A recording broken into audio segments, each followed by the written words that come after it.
2016 সালে মাত্র 4টি গরু নিয়ে এশিয়ান অ্যাগ্রো প্রতিষ্ঠা করেন চট্টগ্রামের এক ব্যবসায়ী পরিবারের সন্তান ওয়াসিফ আহমেদ সালাম। শখের বশে শুরু করা এই খামার বর্তমানে প্রতি কোরবানির ঈদে শতাধিক কোরবানিযোগ্য পশুর যোগান দিচ্ছে এশিয়ান অ্যাগ্রো।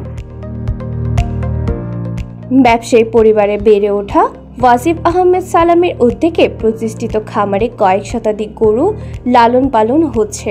শখের বশে শুরু করা এই খামার এখন বাণিজ্যিকে রূপ নিয়েছে। প্রতি বছর কোরবানি এলে এইসব খামার থেকে কয়েক হাজার পশু বেচা কেনা হয়। আসলে যারা গরুর প্রেমিক, যারা গরুকে পছন্দ করেন, মহব্বত করেন, এখান থেকে একদম নিরিবিলি সুন্দরভাবে নির্বিঘ্নে নিতে পারবেন ইনশাআল্লাহ। মাশাআল্লাহ, এখানে অনেক বড় বড় সাইজের গরু আছে, সুন্দর সুন্দর গরু আছে, এখান থেকে নিতে পারবেন। এখানে নাকি ভালো গরু পাওয়া যায় দেখলাম আমার মোটামুটি, কিন্তু আমার রেঞ্জের বাইরে, আমি যে রেঞ্জে চাইছিলাম ওই রেঞ্জে নাই।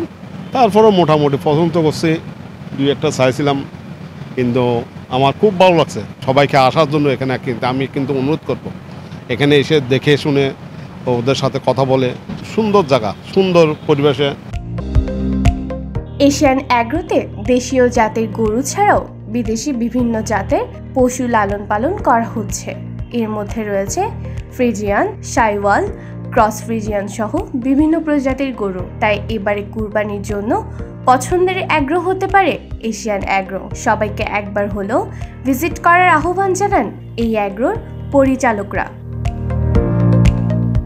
রিদিতা চক্রবর্তী, একান্ত টিভি, চট্টগ্রাম।